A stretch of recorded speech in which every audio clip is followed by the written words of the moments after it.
somente é isso. Então, vamos lá, né, pessoal? A gente está vendo modelos, né, de Estado.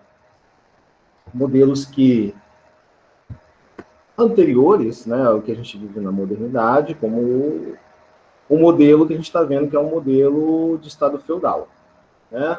A gente viu na antiguidade, e a antiguidade ela traz para a gente alguns conceitos como virtude, como valores ligados a polis, né? Os gregos e romanos trazendo essa ideia do bem público, como eu disse para você na outra aula, res pública.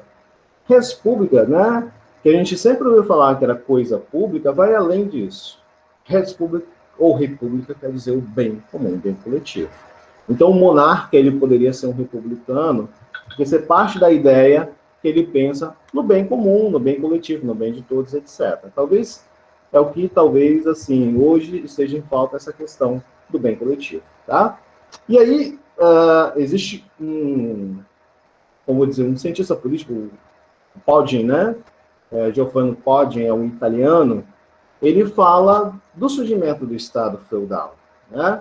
Como diz, o Estado é essa estrutura basicamente ligada às instituições que estão nascendo, né? E Roma acaba sendo esfacelada. Mas de onde que vem todos esses conceitos, né? E aí, por favor, tá, pessoal? Não é querendo colocar polêmica, mas eu vou voltar um pouco em alguns conceitos bíblicos, né, para mostrar para vocês como se pensava o Estado feudal. E só um minutinho.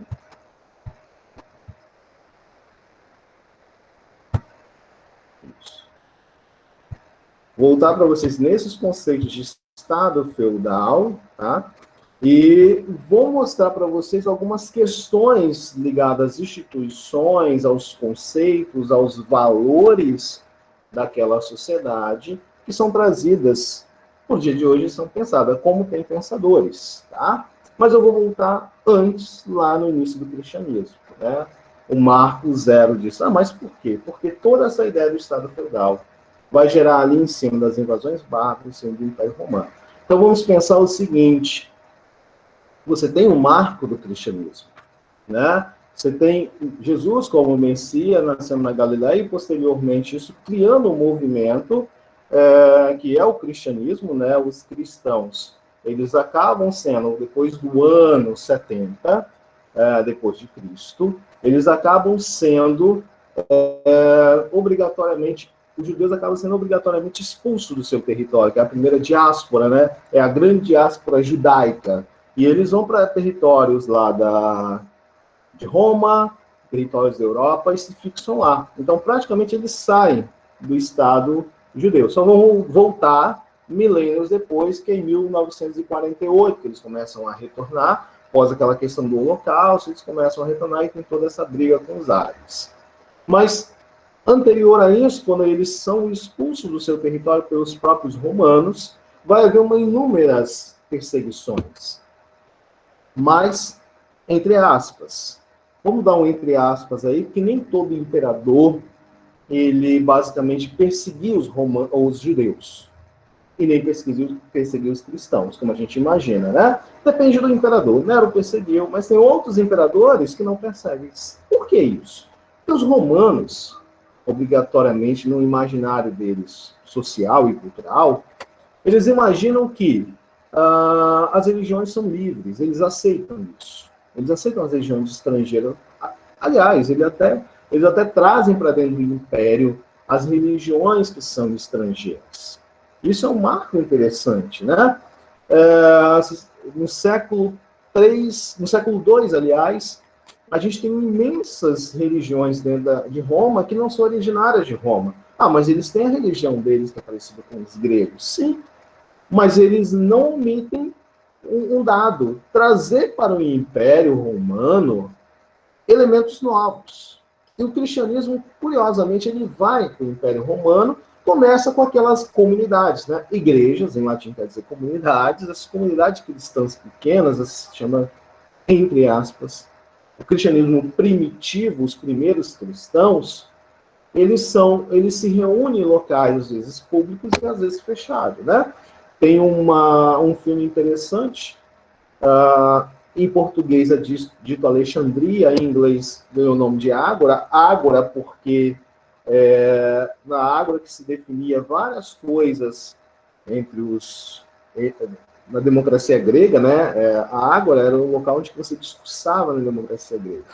E em português tomou o nome de Alexandria, que mostra a luta entre o cristianismo e as religiões que nós chamamos hoje de pagãs. E em cima disso, né, ali tem a filosofia, tem a ciência, tudo embasado ali naquela luta.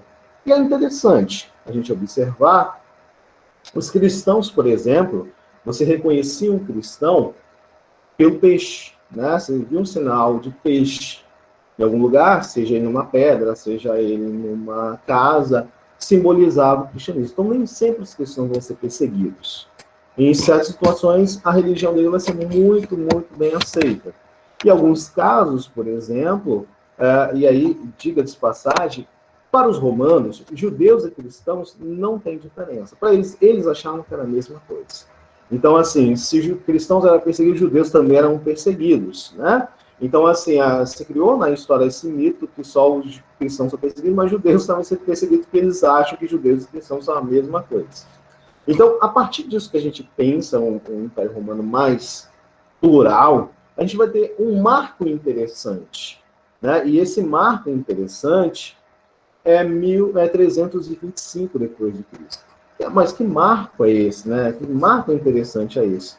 O que a gente chama de Concílio de Nicéia. O que é o Concílio de Nicéia? O Concílio de Nicéia é um concílio, o nome já diz, um conselho, né? Um grupo de pessoas das quais eles, indivíduos, né? Que são bispos, pessoas ligadas ao cristianismo, vão se reunir. Aí tem mais um ponto, pessoal, que vale a pena dizer, né? Não existe um cristianismo, existem cristianismos nos primeiros séculos, né? Até porque naquele momento você não tem um livro religioso. Você tem várias pessoas interpretando o cristianismo de forma diferente. Você vai ter os cristãos coptas, os cristãos gnósticos, o cristão que a gente conhece, né? Os apostólicos. Esses grupos vão se esfacelar e nem sempre vai chegar a um consenso sobre a ideia do cristianismo. É por isso o Constantino, que era um pagão, e para mim morreu pagão, alguns dizem que não, mas para mim morreu um pagão, ele é um filho de um imperador, o Constâncio. Era uma tetrarquia. Que é uma tetrarquia? Na época, o Império Romano estava dividido em 4. E aí, um desses imperadores era Constâncio, o filho dele, Constantino. Constantino vai ascender a tetrarquia. Só que nessas lutas e embate, Constantino vai acabar tendo embate com vários imperadores e conquistando o império. Mas ele tem tanta dificuldade nessa conquista, que é uma situação meio interessante, né? Constantino, segundo a lenda, ele tem um sonho. E neste sonho, ele vê uma cruz.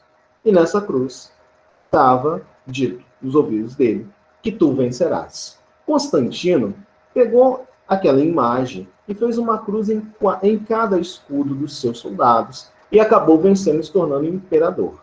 Né? Mas Constantino era um cara extremamente também ambicioso, né? Chegou a matar o filho por questões ambiciosas do império. Aliás, eu acho que ele chegou a matar 2 filhos por questões do império. E ele acaba sendo acusado pela mãe. E aí nasce uma outra lenda dessa acusação da mãe, né? A mãe vendo Constantino daquele jeito tão ambicioso, ela vai para a Judéia. E na Judéia, segundo consta a lenda, e para mim é uma lenda mesmo, ela encontrou a cruz de Cristo.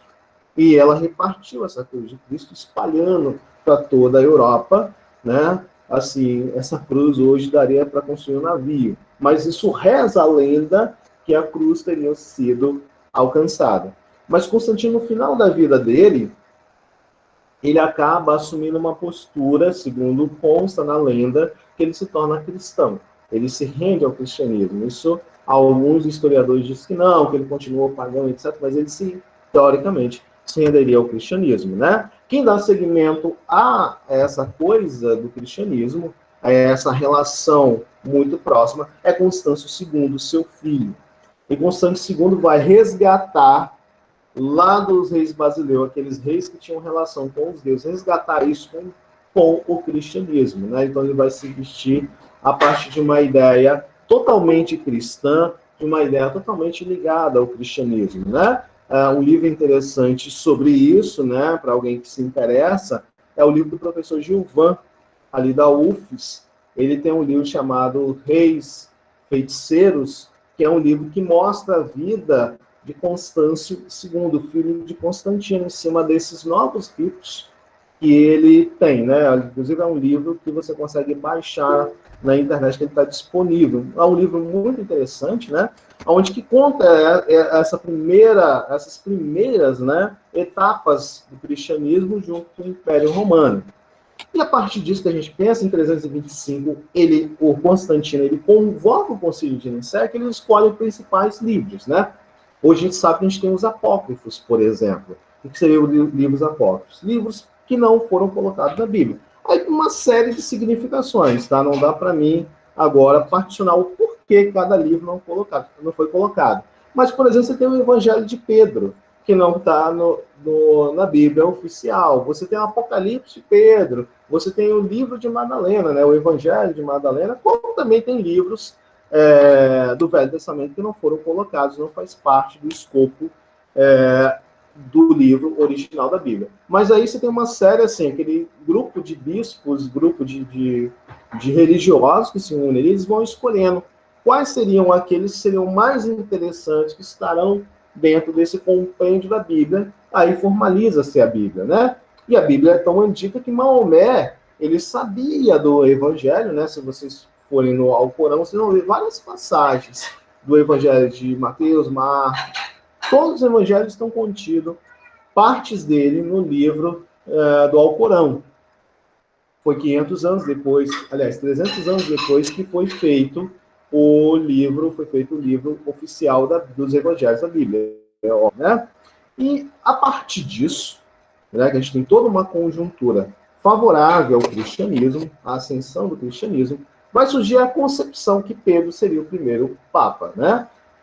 Talvez isso fosse extremamente inconcebível, mas se tem a concepção, e a igreja coloca isso, né, a igreja que está surgindo, Pedro como primeiro Papa. Mas a igreja não foi fácil, mesmo no início, né? Alguns atos, né, por exemplo, dos cristãos, eles foram repelidos, né, assim, não constados. Se a gente pensar, por exemplo, em Tecla, aí eu vou fazer, tá? A lista de presença, ela tá rolando aqui, mas como eu estou gravando, já tá a lista de presença de vocês aqui. Vão constar, por exemplo, uma pessoa como Tecla, tá? Quem é Tecla? Tecla é uma mulher que acompanhou Paulo. Acompanhou como? Acompanhando mesmo. Pessoa que estava perto dele e não está nos evangelhos. Isso é uma forma de vocês visualizarem como as questões, algumas questões foram deixadas de fora. Isso é um exemplo. Tá? Então, quer dizer, a partir de Constantino, a partir de todo esse ritual, vai se dar início a uma mobilização de outros imperadores de oficializar o cristianismo como um grande, como parte do império. E aí aparece outras figuras, como a figura de Teodósio, que vai colocar o cristianismo como um marco essencial, na verdade, do cristianismo e marco essencial do império. Tá? E a partir daí vai se dar várias outras formalidades que vão surgindo. Beleza, Larissa? Pode deixar. Eu vou catalogar aqui. Então, vamos pensar bem. A partir disso, né, vai começar uma série de invasões. Uma série de invasões em Roma. Desde muito tempo, desde os anos 700, posteriores aos anos 700, depois, antes de Cristo, nós temos uma série de invasões. Começando lá por Cartago, de Cartago para outras invasões, até chegar às grandes invasões, dos bárbaros, né? Visigodos, godos. Esses caras vão invadir o império. E essa invasão ao império vai levar à sua desestruturação e à sua destruição, seu esfacelamento. O império é esfacelado. E aí, a partir disso, desse esfacelamento do império, vai surgir o Estado feudal, tá? E aí, tudo bem, Jennifer? Já estou aqui colocando aqui já, tá? E Larissa também, estou colocando aqui já. Não esquenta a cabeça. E aí, a partir desse esfacelamento do império, vai surgir o Estado feudal. E esse Estado feudal, diferente que a gente conhece na atualidade, né, ele surge aí a partir das invasões bárbaras, né, 476 d.C., e vai até 1453, com a invasão ao Império. Aí vocês têm que fazer uma divisão. O Império Romano do Ocidente é destruído, esfacelado. Né? O Draco, o último rei dos romanos, é destruído. O Império Romano do Oriente, o Império Bizantino, ele continua até 15 séculos depois, até 1453. Então, o Império Bizantino, o Império Romano do Oriente, ele continua. O Império Romano do Ocidente cai. Tá? Só que, nesse interim, você já tem a figura do Papa, quando o Império já cai. E essa é um divisor de águas. Roma é destruída, é feito repartições de terras, que isso, né? O comitato, que é uma instituição, uma regra dos bárbaros, que é dividir terras, passa a ser oficial. Os bárbaros começam a dividir terras, muitos deles vão se aliar ao cristianismo, e acontece isso demais, né? E, basicamente, alguns bispos usaram exatamente de uma lenda, que é a doação de Constantino, né? Segundo a lenda, Constantino tinha doado o seu império para a igreja, inclusive doando até a coroa, né? E a partir disso, dessa ideia, os bárbaros, teoricamente, vão se converter ao cristianismo. E essa conversão vai levar esfacelamentos e até a igreja se tornando a mais poderosa, claro que entre aspas, tá, pessoal? Esse poder nunca foi total, como a gente imagina, ou como é passado no didático, mas ela tem um poder significativo, né? Se feudo vem de latim, quer dizer terra, feudalismo vai ser essa separação de terras. Só que a relação política entre esses caras é a relação de pessoal. É a relação de um homem com outro homem, de lealdade, de fidelidade, que eles mantêm essas relações. As relações de suzerania e vassalagem são relações de lealdade, pessoalidade. O que difere isso da antiguidade? Os imperadores romanos, por exemplo, eles não tinham uma sequência hereditária, né? Assumia o imperador e o posterior que fosse assumir necessariamente não era filho daquele. Então não existia uma relação hereditariedade. Na relação feudal isso existe, porque as relações são pessoais, né? Ele é uma relação particularista, tem uma aliagem, tem um patrimônio, tem um status, estamento, né? Um grupo privilegiado. Então, a partir disso, a gente tira que as relações políticas naquela época são pessoais. Hoje a gente fala de relações impessoais na relação política, né? Que a gente mais quer que ninguém conheça ninguém, que todo mundo seja visto pela sua competência. Na Idade Média, na Europa feudal, a relação ela é uma relação de particularidade, de conhecimento. Você conhece o rei. Então, o ministro da saúde, por exemplo, na época, ele não seria alguém que é formado na área de saúde. Ele seria alguém que é amigo do rei. A mesma coisa as finanças. Não é alguém formado, é alguém que é amigo do rei. Então, essas relações de particularidade, elas são muito fortes. Ah, professor, o rei, ele era forte? Claro que era. Não é diferente do que a gente pensa. O rei é forte. E se não fosse forte, não seria rei. Né? Como se fala, ele é o senhor dos senhores feudais. Não é exatamente assim, ele tem força. Só que ele depende realmente da força militar dos senhores feudais. A relação suzerania e vassalagem é muito interessante, porque ela é uma relação de doação. O suzerano é aquele cara que tem terra, doa para o vassalo. Aquele que lutou para ter terras, lutou e venceu. Né? Até uma situação interessante, o ritual, né? O ritual é interessante, porque o cara que era vassalo, ele vai ficar uma noite inteira orando de joelhos na igreja para receber a terra. E o suzerano, ele vai esperar essa madrugada inteira de oração. E quando chegar no dia, o dia clarear, o padre, o bispo, a balde, ele vai abençoar aquela relação e os dois, suzerano e vassalo, vão dar um beijo na boca, selando a relação de pessoalidade, de palavra. Não existe nada escrito, é palavra. Então eles selam isso. E o vassalo, que é um senhor feudal, o suzerano e o vassalo são senhores feudais, são nobres com terras, eles vão ajudar um ao outro mutuamente, quando um precisar do outro. Eles vão se ajudar, principalmente nas guerras, né? A terra é o principal meio de riqueza. A gente está vivendo uma sociedade realmente agrária. Ele precisa da terra. Mas essa relação é uma relação muito pessoal entre os dois, tá? Observem aí na imagem, estão vendo uma típica sociedade feudal. É óbvio, pessoal, não é assim. Toda a sociedade feudal era assim. Ora, mas em boa parte, ela tinha esses requisitos. Você tem um castelo, você tem um grupo, tem nobres, né? A roupa, ela representa um status social, então determinada roupa representa o status. Toda uma questão que se discute hoje sobre a higiene naquela época, as pessoas não tinham, como a gente tem hoje, alguns hábitos que nós temos, né? Aliás, até hoje, os europeus não têm alguns hábitos que eles tinham, mas era uma sociedade que a gente pode imaginar que não era tão fechada assim como a gente imagina, né? Há muito mitos ainda dos livros didáticos naquilo que é passado, né? Há 30 anos que a gente estuda no Brasil sobre medievalismo, já não se estuda mais na Europa. Há vários conceitos, né? Inclusive conceitos que nos levam a crer que o feudalismo não acabou em 1453, mas bem posterior a isso, né? Que alguns elementos eles ficaram. Então, assim, as relações elas são um tanto mais livres que a gente imagina. A gente imagina uma sociedade feudal onde a igreja está perseguindo o tempo todo. E não está.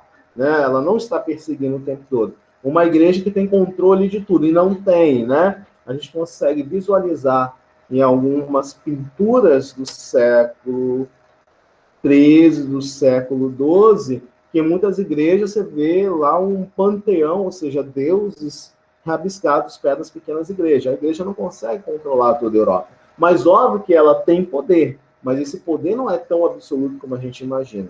As relações entre as pessoas, elas parecem mais desligadas dos rituais que a gente tem hoje, né? Por exemplo, a sexualidade é muito diferente na Idade Média. Criar filho na Idade Média é muito diferente. A mãe não cria o filho, como a gente pensa, né? O amor materno é uma coisa da modernidade. Na verdade, a mulher tem um filho e quem cuida do filho, quem educa, é todo o castelo. Então, todo mundo pode dar um cascudo no guri, porque ele faz parte daquela educação, daquela formalidade. As escolas na Idade Média são muito diferentes.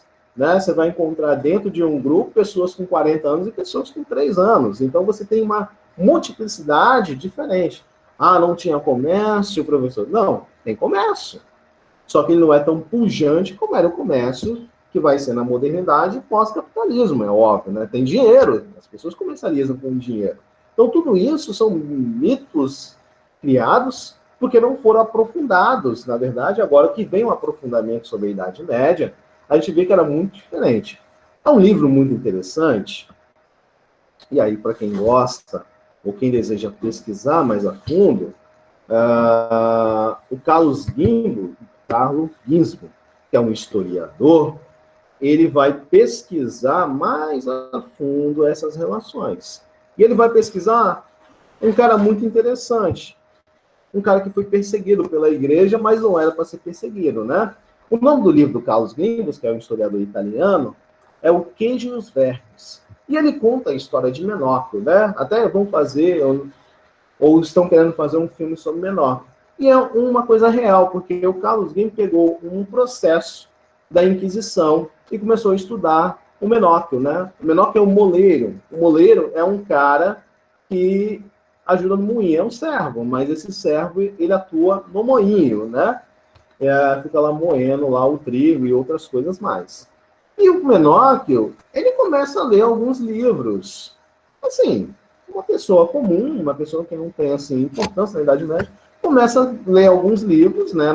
Não sei quem indicou para ele, mas começa a ler livros, começa a questionar àquela sociedade que ele vivia. E aí, e aí vai dizendo o Ginsburg, né, que basicamente a igreja foi chamada, a Inquisição foi chamada para ir lá, né, a Inquisição não era tão atuante, mas foi chamada, e aí eles começaram a conversar com ele, começaram até rir das ideias dele, falaram, cara, deixa esse negócio aí que você está falando, esquece, e deixaram o cara ir embora, vai embora, tal, tal, tal. E aí o Menóquio, ele continua com as ideias dele. E a igreja volta, fala, cara, agora não, a gente deixou você uma vez, agora a gente não vai deixar. Então, quer dizer, a Idade Média era muito mais do que a gente pensa, né? A gente pensar com uma visão mais aprofundada, mais crítica, ela está muito mais além do que a gente pensa. Inclusive, né, aquela ideia que não tem ciência na Idade Média, tem ciência sim. As pessoas estudam. Não é igual vai ser na modernidade, tal, mas as pessoas também se dedicam à ciência, tá? Então é uma visão. Se vocês repararem, esse seria um desenho que representa uma ideia de feudo perfeito, né? Tem aí os feudos imperfeitos, mas esse seria um feudo perfeito numa visão de alguns historiadores, né? Você vai ter o castelo, os campos, que são colheita, a igreja, os campos dos servos, tudo isso faz parte do contexto de um feudo.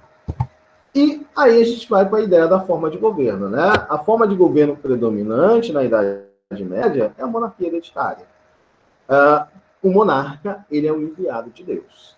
E por que isso surge? Olha, no Império Romano isso não era evidente, né? Mas na Idade Média isso é mais do que evidente. O monarca, ele é um enviado de Deus. E fique bem claro isso, a monarquia, segundo Platão e Aristóteles, eles absorvem muito de Platão, principalmente Santo Agostinho, que eu vou falar aqui. O monarca é um enviado de Deus. E aí eles passam a sustentar essas ideias da Bíblia. A Bíblia passa a ser um referencial para justificar as monarquias, né? Não que isso é ruim ou bom, a gente não está aqui falando do bom ou do ruim, né? O que a igreja fez é errado ou não. O que a gente está mostrando é como se forma uma ideia política. E o rei, ele passa a ser ungido do Senhor. Isso é importante. O rei passa a ter uma unção. E aí, por isso que eu vou voltar lá na Bíblia para explicar isso. Há uma afirmação do rei de Israel na história bíblica, né? Quem pesquisa lá a fundo, quando Samuel é colocado como rei. O primeiro rei de Israel, ele é juiz, ele se torna rei. E aí está assim escrito em Samuel. Então tomou um vaso de azeite e o derramou sobre a cabeça de Saul. E o beijou e disse, porventura não te ungiu o Senhor para ser príncipe de sua herança? Não ungiu o Senhor. Pessoal, na Idade Média, quem vai ungir e quem vai beijar o rei vai ser o Papa. E eles vão se apropriar dessa ideia de Saul. Saul, ele é o rei. O Papa, Samuel, é o sacerdote. Então, vou ter reis na Idade Média. E eles vão ter que ser ungidos pelo Papa. Então, nenhum rei é coroado sem a unção. Onde que eles buscam isso? Em Samuel. Buscam isso na ideia de Davi. Olha que bacana. Samuel, porém, disse a Saul, não voltareis contigo, porquanto rejeitaste a palavra do Senhor. E o Senhor te rejeitou a ti, para que não sejas rei sobre Israel. Por que Samuel está tirando isso, né? O Saul vai rejeitar a palavra dele. E ele vai tirar o poder de reinar de Saul. Olha, por que isso é importante? Porque na Idade Média, quando o senhor feudal, o rei, né, o rei maior, o suzerano, ele não seguir as recomendações da igreja, a igreja pode tirar o poder dele. Isso vai ser evidente, tá? Olha só, então Samuel tomou o vaso de azeite e ungiu no meio dos seus irmãos e daquele dia em diante, o Espírito do Senhor se apoderou de Davi, que ele unge um outro rei. Depois Samuel se levantou e foi a Ramá. Ora, o Espírito Santo, o Espírito do Senhor, retirou-se de Saul. O atormentava o Espírito maligno por parte do Senhor. Olha, o que vocês vão usar aí? O que os papas vão usar aí? Olha, eu posso colocar e tirar o poder do rei. Então, quer dizer, quem está com a igreja está ungido. Quem não está, não está ungido. Portanto, não é um rei legítimo na Idade Média. Olha que bacana. Eis que os olhos do Senhor, eis que teus olhos acabaram de ver que o Senhor hoje te pôs em minhas mãos, nesta caverna. E alguns disseram que eu te matasse, porém a minha mão te poupou. Pois eu disse, não estenderei a minha mão contra o meu Senhor, porque é ungido do Senhor. Isso é Davi falando sobre Samuel. Ou seja, Davi observa-se como Saul é ungido do Senhor, ele não ataca. E o que os papas vão usar? Olha, se aquele rei é ungido do Senhor, ninguém pode ir contra ele. Os papas vão usar essa atitude, né? Olha que bacana o Novo Testamento, né? Que também vai justificar esse poder, né? Basicamente, a igreja vai se utilizar disso. Porém, eu te digo que tu, Zé Pedro, sobre essa pedra, edificarei a minha igreja. E as portas do Hades, do inferno, não prevalecerão contra ela, né? Quem é essa pedra? Essa pedra, eles vão dizer, não, essa pedra é a igreja. Quem está representado na figura da igreja? O Papa. Que é o descendente de Pedro? O Papa. O primeiro Papa foi Pedro. Então, quer dizer, a igreja vai se prevalecer da ideia que, olha, se Papa foi o primeiro Pedro, e sobre esta pedra que é a igreja, que foi edificada, ninguém pode vir contra mim. Então, a igreja vai se fortalecer contra os papas em cima disso. A igreja vai se fortalecer em cima dos reis em cima disso, né? Dar-te-ei as chaves do reino de Deus, o que desligares, pois na terra será ligado, o que pois ligares na terra será ligado no céu. O que desligares na terra será desligado no céu. Então, observe o poder que eles usam da retórica. Pessoal, vamos lembrar, o cara mais instruído da Idade Média talvez tenha sido Carlos Magno. Ele tinha, hoje que nós diríamos, a 4ª série do ensino primário. Então, quer dizer, esses reis não têm muita leitura. Então, o que o Papa diz? Olha, eu posso ligar e desligar, né? E a missa, ou o ritual é feito em latim, eu posso ligar e desligar você. O tempo todo. Se eu tirar o seu poder, acabou. Então, essa ideia central que a igreja vem trazendo é uma ideia ideológica e forte, que basicamente assim, sobrepõe a ideia do rei. Olha, e como eles vão usar isso mais para frente do Novo Testamento? Né? O Papa passa a ser um representante de Deus na Terra. Né? O rei passa a ser ungido pelo Papa para se tornar governante. Para se tornar governante, o Papa tem que colocar a coroa na cabeça do cara, do rei. Né? É isso que Napoleão faz posteriormente, que é tirar a coroa da mão do Papa, dizendo, o único que pode explorar sou eu. Ele está quebrando toda essa ideia da monarquia hereditária, onde que, na verdade, o Papa passa a ser o verdadeiro rei. Lembra que eu falei lá da ideia de Constantino? Constantino deixou sua coroa para o Papa nessa lenda, o Donátio Constantino. Olha, que bacana. Então, o rei passa a ser o Papa passa a ser o rei dos reis. Ou seja, se Constantino doa a sua coroa para o Papa, ele se torna um imperador romano. Então, ele passa a ser o grande chefe político. E aí está uma característica dos papas nessa época. O Papa, na época da Idade Média, não é igual hoje, não. O Papa realmente era um político. Ele usava a política em seu favor. Né? Então, ele passa a ocupar o trono de Pedro e passa a ser o cara que vai ter poder. Ora, aí que vem o problema. O Papa passa a intervir nos negócios públicos dos reinados. Né? Até mesmo no próprio reinado do rei. Naquela monarquia ele passa a intervir. E ele tem muito poder realmente de intervenção. O Papa mais poderoso da época, da Idade Média, aliás, o Papa mais poderoso da história foi Inocêncio III. O Inocêncio III, ele usava e abusava do seu poder. Ele quase destituiu 3 reis do poder.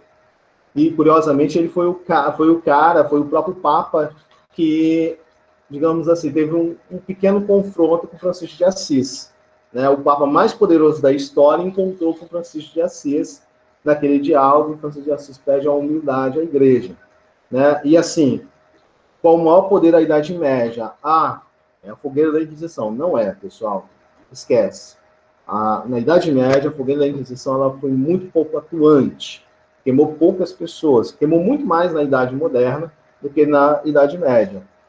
Existe um outro poder, que é chamado de interdito. Né? O interdito, ele intervém nos negócios do rei. Por que isso?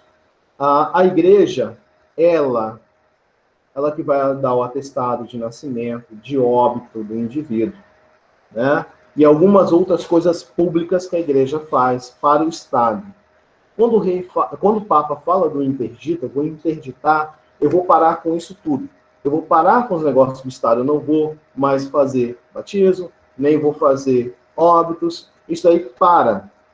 Imagina um Estado parado, sem nada, assim, com poucas ações, né? O interdito, que é esse poder de interdição, só foi usado 3 vezes na Idade Média. Olha só, em 1000 anos, praticamente, esse poder de interdição foi usado 3 vezes. E quando era usado, esses reis automaticamente voltavam atrás de obedecer à igreja. Isso não quer dizer que não houve reis que questionaram papas. Claro que houve, né?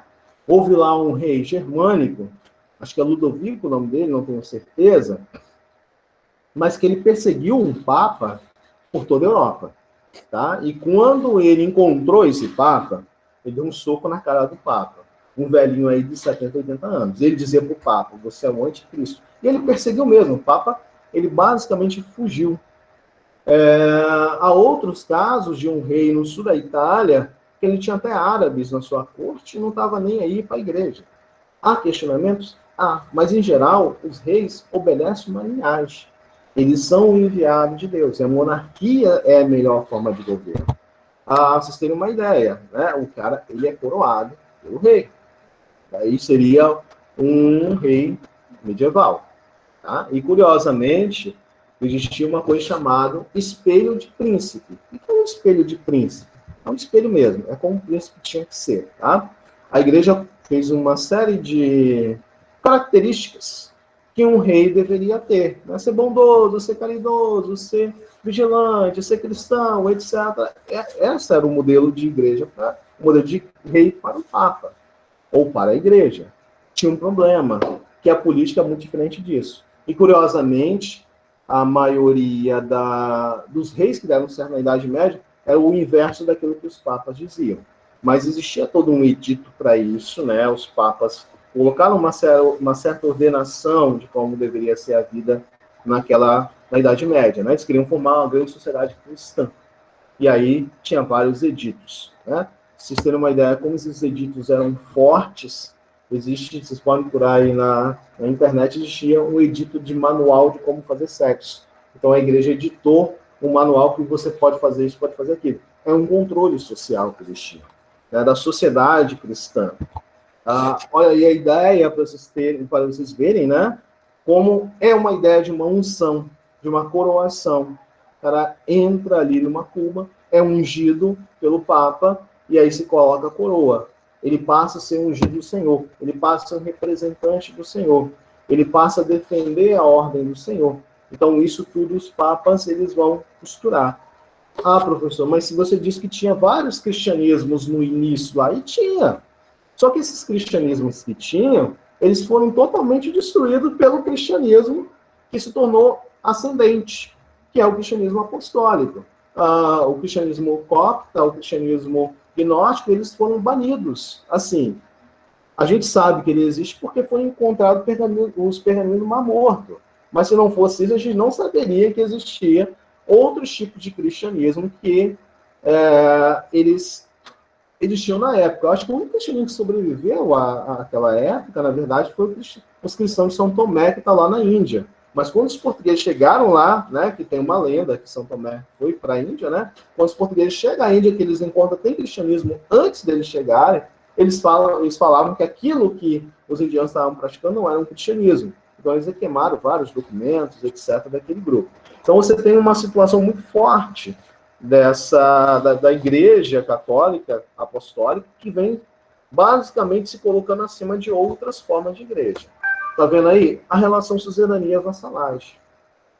Então, quer dizer, esse vassalo, ele está sob a obrigação de um senhor, de suzerano, e sempre está um religioso perto, um abalde, um bispo, ou até mesmo o próprio Papa está sempre perto com a Bíblia.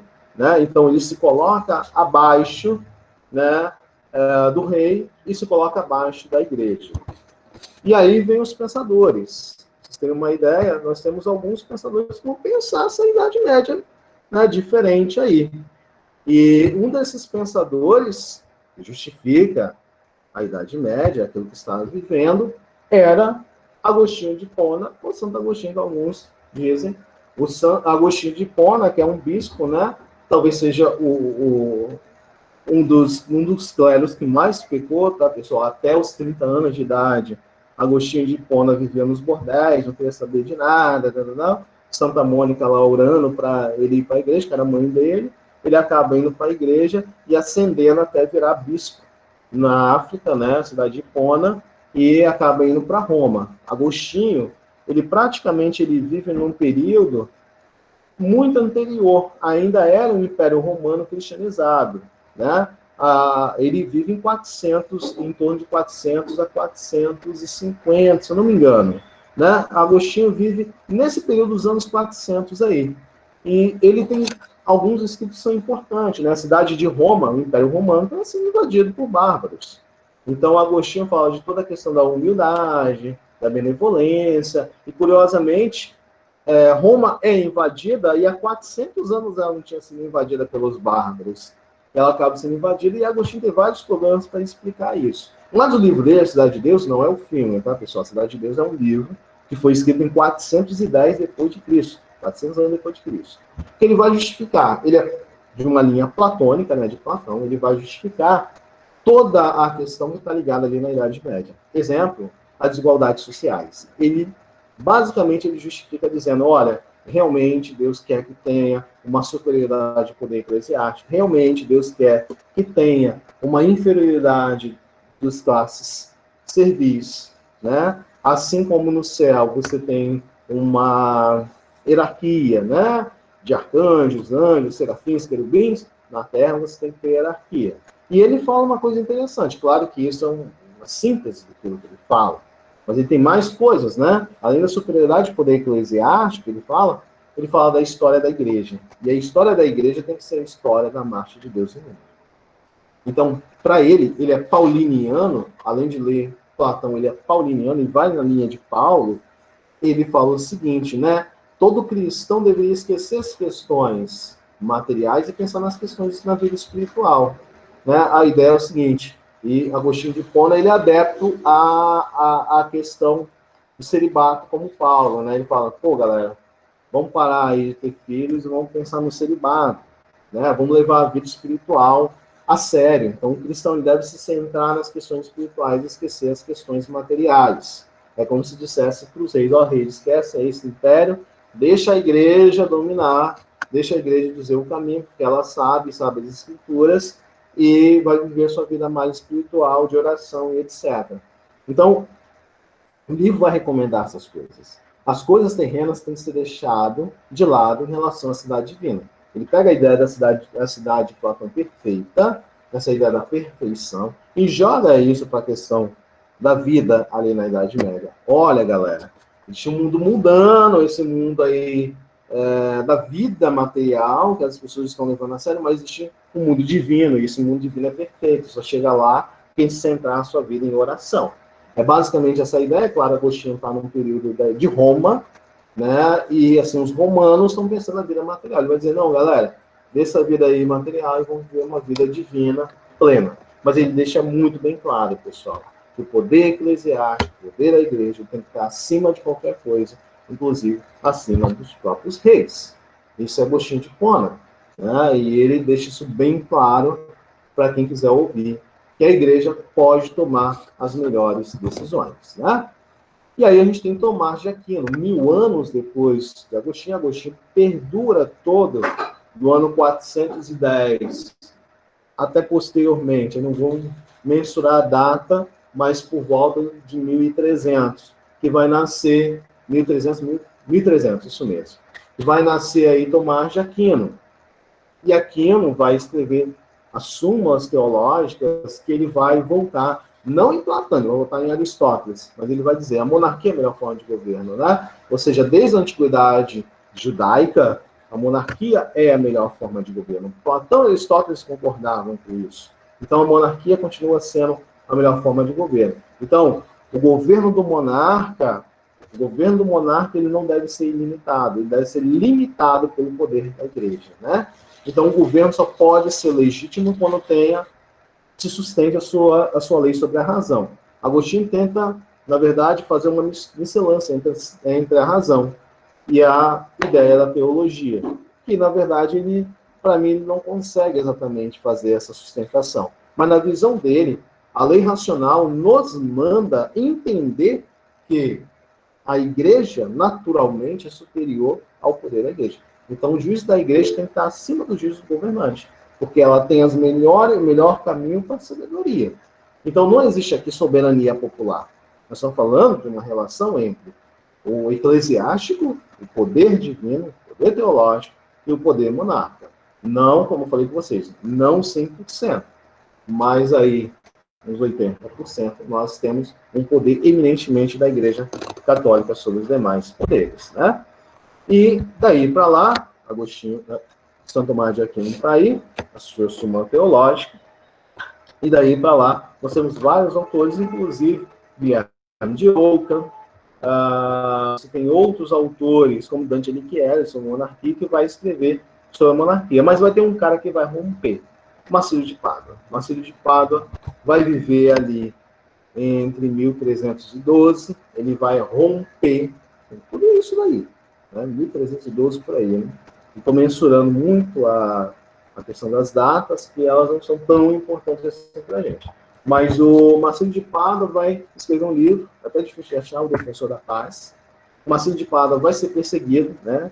Ele é da cidade de Pádua, italiano, e vai ser perseguido. E nessa perseguição ele vai acabar se aliando a um rei que é contrário ao Papa. Mas ele tem uma obra interessante, né? O Defensor da Paz e o Defensor Menor, são duas obras, na verdade. E aí ele vai falar que a política, na verdade, não deveria ser feita nas grandes cidades, nem na monarquia, nem na instituição da igreja, nem na instituição dos papas, né? A cidade devia se autogovernar. Né? E porque essas coisas são interessantes. Muitas coisas que são ditas na Idade Média, elas acabam sendo destruídas, né? Digamos assim, a gente tem inferências, por exemplo, de uma papa mulher, né? A papisa Joana, que foi basicamente tirada dos livros da Idade Média ou de algum documento que prove isso, mas consta a lenda da papisa Joana, que ela se vestia de homem, entrou na igreja, ficou na igreja por vários anos, se tornou papa, chegou lá no papado, mas quando ela era papa, ela teve um caso com um soldado suíço, né? Até hoje, soldado suíço fazendo a vigília do papa. E nisso ela engravida, e no meio da rua, segundo a lenda, ela tem um filho, e as pessoas viram o Papa Pio João e dizem, o Papa é fêmea, né? É muito interessante, quem quiser procurar o livro sobre a Papisa Joana, é muito interessante. Mas você não tem nenhuma prova. Talvez ela tenha existido, os caras rasgado todas as provas que existiam para dizer, não, a igreja nunca teve. Mas, voltando no Marcílio de Pádua, ele vai questionar, ele vai dizer, as cidades, república, têm que se autogovernar. Então, ele usa as concepções aristotélicas, das ideias aristotélicas, e usa a ideia da antiguidade para dizer, as cidades se autogovernam, elas são republicanas, elas pensam no bem comum. Então, as leis, no segundo Marcílio, ela deve ser elaborada pelo povo, pela maior parte do povo. Porque isso se pensa a vontade geral em uma assembleia. Então, ele volta à questão lá da antiguidade e diz, olha, na verdade, nós temos que basear na vontade de todos, e não na vontade de um grupo. Então, o governo, para ele, não tem que ser monarca, tem que ser eletivo. Daí porque o Marcílio vai ser perseguido pela igreja, né? A soberania deve ser popular, não deve ser de alguns, ela deve ser de todos. Então, ele está pensando bem à frente daquilo que estava pensando. Então, a autoridade, quem tem que se colocar em autoridade, não é os governantes sobre a igreja sobre o governante. Por isso que ele refuta a ideia papal. Não existe soberania da igreja, soberania do povo, de todos, da coletividade. Então, por isso que ele fala nessa limitação do poder do clero, ele fala, olha, cara, nós que devemos fazer a lei. Porque o Marcílio tem uma frase muito interessante, né? As leis feitas pelo povo, ele não as descumpre. Ele não descumpre leis que ele mesmo faz. Por isso tem que ter uma soberania do povo. Então, quer dizer, para ele, o governo tem que ser o quê? Uma ação reguladora. Para que todos os cidadãos vivam bem, não para um grupo que viva bem. Tá? Então, O governo tem que agir para o bem coletivo, não para o privado, tá? O bem coletivo tem que permanecer. Então, assim, há uma questão massiva de Padua que ele fala na questão coercitiva, da violência. Ele fala, olha, tem que existir exército, porque é o exército que mantém a paz da comunidade, que evita os egoísmos entre as pessoas, que evita a soberania do poder de um sobre o outro. Então, tem que ter uma ação militar ou policial para defender um cidadão de outro cidadão, ou daqueles que querem tirar sua liberdade. Então, o governante tem que estar interessado na defesa do cidadão, dos seus interesses. Por isso, a vontade, a garantia popular é uma garantia de um governo para o benefício de todos. Se todos pensam, automaticamente, se todos comungam no mesmo bem, todos são iguais, todos vão fazer para o bem comum. Então, por isso, a ideia do autogoverno. Ele falava o seguinte, Marcelo de Paula é tão, assim, avante na sua ideia, que ele dizia o seguinte, olha, para mim, todo cidadão deveria ter um cargo público, ou um dia ocupar o cargo público. Porque ele ocupando o cargo público, ele vai saber como a máquina pública funciona e vai evitar o quê? Possíveis corrupções. E a ideia de corrupção aí não é corrupção somente de dinheiro, não. É a corrupção dos valores desse indivíduo. Ele está mais preocupado com a corrupção do valor desse indivíduo que a corrupção de dinheiro, tá? Então ele fala o seguinte, olha, se esse cara um dia, se todo cidadão ocupar o cargo público, ver os problemas e as soluções que pode dar, a gente pode dar soluções equitativas à sociedade, e não uma solução só, tá? Seria um retalho massivo de Padua, mas eu não tenho certeza exatamente, porque ele nunca foi pintado. Mas, olhem como é bacana a gente pensar o Enem neste momento. E aí, pensem junto comigo. Essas questões não são difíceis de responder, tá, pessoal? Pensem comigo no Enem e pensem comigo como nós poderíamos responder isso no Enem. Né? Em 2009, surgiu essa questão, né? E se a gente pensar, essa questão, ela seria uma questão até fácil, né? Então, assim, como vem a questão? Vocês podem ver que o termo verbo motivador, que vai levar a isso, tá aí, né? O que hoje se transformou em atração turística era no passado interpretado de forma muito diferente. Pois, esse vai ser o verbo vai ser o comando da questão, né? Que está aqui embaixo, né? O que hoje se transformou em atração turística era no passado interpretado de forma muito diferente. Eu vou ter que ler o texto para me entender, né? Vejam bem, né? Olha como é enunciado e prestem atenção nisso. O Egito é visitado anualmente por milhões de turistas de todos os quadrantes do planeta, desejosos de ver com os próprios olhos a grandiosidade do poder esculpida em pedra há milênios, as pirâmides de Gizé, a sombra do Vale dos Reis, os numerosos templos construídos ao longo do Nilo.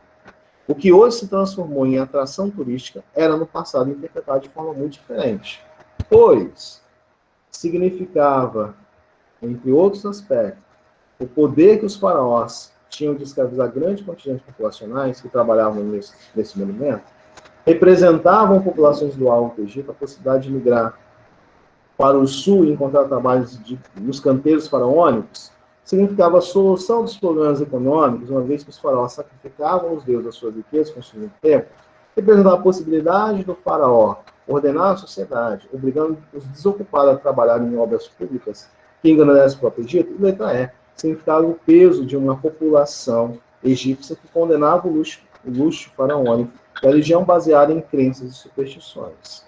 E aí, meus amigos, o que a gente pode pensar? Por que a letra A? Eu vou dizer para vocês e vou mostrar para vocês dessa letra e porquê dela, né? Significado em todos os aspectos. O poder que os faraós tinham de escravizar grandes contingentes populacionais que trabalhavam nesse monumento. Prestem atenção, né? Apesar de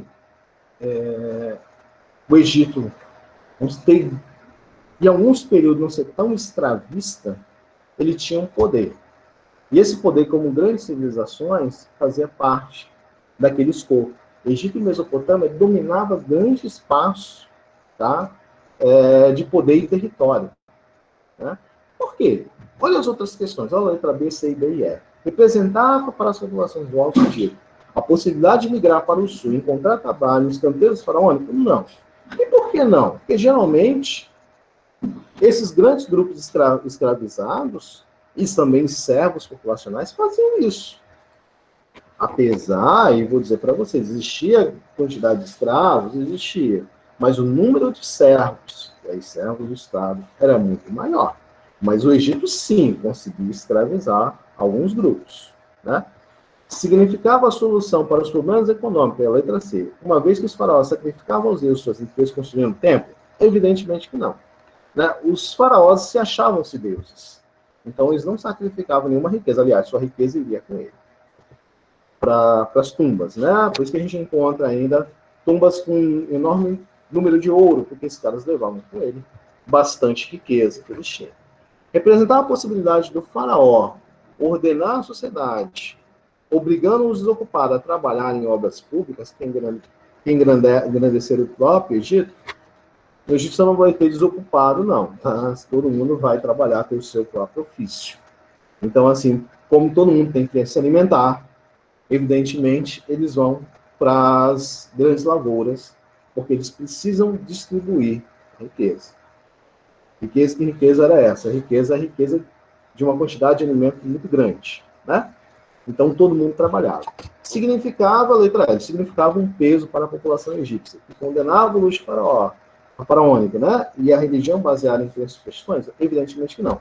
Toda a sociedade ali, ela é extremamente supersticiosa, e toda a sociedade ali, basicamente, a população não condena o luxo faraônico, muito pelo contrário. Como eles acham que o cara é um deus, eles vão automaticamente não questionar isso. Apesar de existir greves, né, mas essas greves elas não foram tão fortes como era no século XIX, evidentemente. Tá?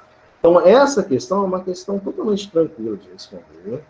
Então, assim, é uma questão que, basicamente, pela letra B, C, D, os outros distratores, você consegue ir eliminando, né, e fazer a questão da letra A, que fica mais plausível para a gente responder. Tá, ok? Bem, pessoas, vocês têm dúvidas? E depois vou continuar com isso, tá? Não vi aqui ainda. Ah, tá. Agostinho defendia a sofocracia? Não. Não que eu tenha lido sobre isso. Ele não defendia a sofocracia, né? O rei filósofo, né? Até porque a igreja detinha boa parte desse conteúdo, desse conhecimento, né? A igreja, assim, não é que os outros indivíduos ou outras pessoas não tinham acesso. Eu falei de vocês, por exemplo, de Menor, que tinha acesso. Mas em 410, período ali da final do Império Romano, uma detenção muito grande dos conceitos de Aristóteles e Platão está nas mãos do clero. E Agostinho não vai defender essa questão da sofocracia, do sábio, ou o rei filósofo, né, como detentor do poder, porque, na verdade, os imperadores romanos, só um, Marco Aurélio ali, era um sábio. Os demais eram pessoas comuns que tinham conhecimento que foram levados ao cargo de Deus. Então, ele não parte, que eu tenha lido, né, de Agostinho esse livro, ele não faz essa defesa. Né? Talvez se eu apurar um pouco mais, eu encontre alguma coisa parecida. Mas até onde eu sei, até onde eu li Agostinho, ele faz a defesa da monarquia hereditária, né? E lembrando, Agostinho é pauliniano, ele é um cara que segue os ideais de Paulo, ele vai ler as questões de Israel anterior e vai dizer, olha, o rei tem que ser, na verdade, o enviado de Deus, e não exatamente um sofão, um sábio, como o Platão ele defende essa ideia, né? E aí ele baseia a sua ideia na concepção que o monarca ele é um enviado de Deus, ok? Mais uma dúvida, pessoal, que vocês queiram tirar? Tá tranquilo? Deixa eu finalizar. Alguma dúvida que vocês queiram, que aí a gente finaliza aqui, volta na semana que vem, né? Passei 5 minutos a mais, desculpe, tá? Mas a gente fecha aqui, tá?